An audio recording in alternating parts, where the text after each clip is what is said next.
Reflections. Your daily dose of strength and motivation. Reflections.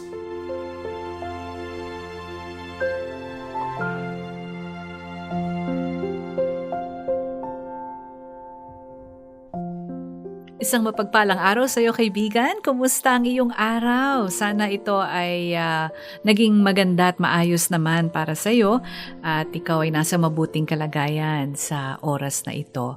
Ako po si Ruth Darama Dizon. Marami pong salamat sa inyong walang sawang pakikinig at pagsuporta po sa ating programa at lalong-lalo na sa iyong panalangin para sa ministeryo ng Far East Broadcasting Company.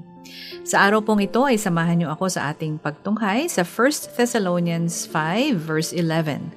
So encourage each other and build each other up just as you are already doing. 1 Thessalonians chapter 5 verse 11.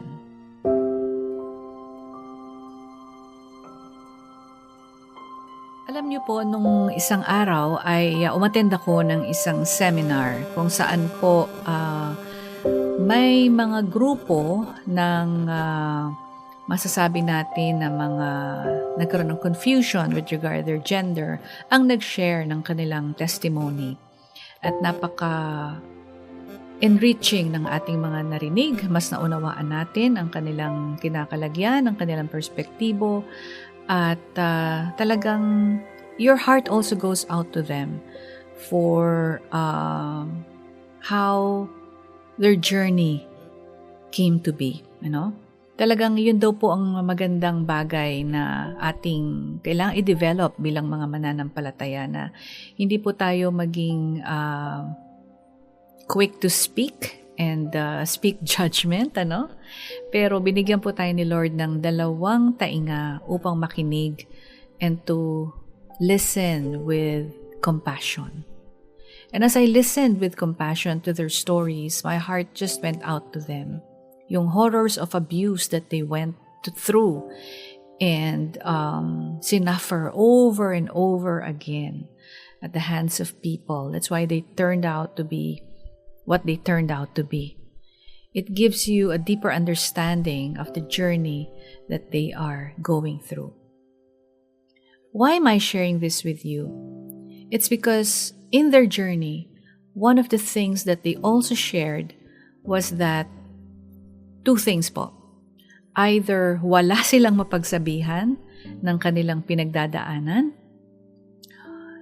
at yung pangalawa, yung safe space na kanilang natanggap naman, for some of them, at least, from the church, from the Christian community, that allow them to rise above their situation and became advocates for these people who are undergoing this situation. So 2 things po, nasa extreme. Yung isa, walang mapagsabihan, and that further complicated the problem. And yung isa naman, na grupo, ay people who found a safe space, a safe community that journeyed with them, that were authentically encouraging and healing for them ang kanilang naging mga pananalita, ang kanilang mga panalangin para sa bawat isa. I'm sharing that because I think that's what our verse is calling us to do, to be an encourager that builds each other up and not bring people down. There are people in our lives that have spoken things to us that further pushed us down, hindi po ba? Perhaps it was a careless remark, perhaps it was loaded with sarcasm, perhaps it was quite intentional to hurt us, and the effect was a broken heart, hindi po ba? Things were said, maybe when we were young, that we are still carrying up to this day. That is the power of words. On the other hand, I'm sure you have experienced people in your life who out of the blue came and spoke refreshing, encouraging, reinvigorating words that brought healing to your soul, that really made you smile, that really allowed you to continue and press on because of what they said, the word of life that they planted in your life. Sabi po sa 1 Thessalonians 5:11, so encourage each other and build each other up. Hindi po tayo sinabihan na magsalita upang sirain ang bawat isa, kundi magsalita to build each other up. Paul tells the Thessalonians, the church in Thessalonica, to continue to encourage one another and keep building each other up. That was something they were already doing, but Paul felt it necessary to remind them to keep doing this. Why? Because encouragement can change someone's life, someone's attitude.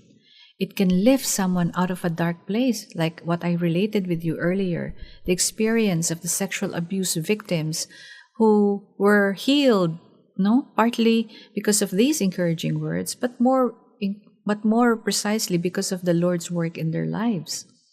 It can remind us when we hear encouraging words of what's true, when the truth feels vague and hurtful.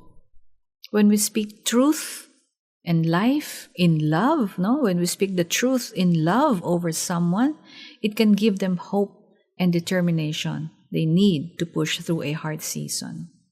Some of us may say, kaya ko lang naman nasabi yun, I care for the person, ito naman ang totoo. Di po ba? Tama po yun at napakaganda po ng inyong intensyon. Pero sinasabihan din po tayo ng ating Panginoon to speak the truth in love.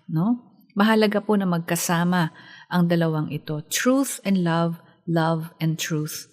Pag po pinagsama natin yan, iyan po ay isang powerful combination that could be encouraging to people. Maybe you yourself remember a time when someone encouraged you during a challenging season of life and the difference it made for you. Natatandaan niyo po ba yun? We are called to pass it forward and to encourage others as well. The church po is not meant to be a place of hurt, but a place of healing and encouragement. We are the church. And alam ko po, hindi madali ito because we are broken people ourselves. But with the help of God, let's not leave any encouragement unspoken, but should use it to generously lift each other up. Think of someone you can encourage today, and let's not waste time. Let's encourage that person with truthful words, with love. Tayo po'y manalangin. Panginoon, marami pong salamat for sending people to build me up when I have been discouraged. I know how impactful and powerful a word of encouragement can be. And as we have received encouragement and grace from you and from others, help me to pass it along and to be that person who would encourage someone as well, to speak life and truth over someone who's struggling and point them back to you. In Jesus' name we pray. Amen.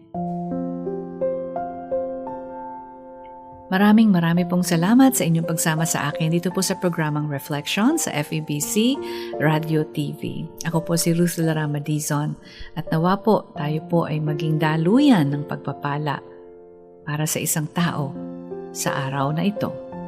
Hanggang sa muli po, pagpalain po tayong lahat ng ating Panginoong may kapal. Reflections. Your daily dose of strength and motivation. Reflections.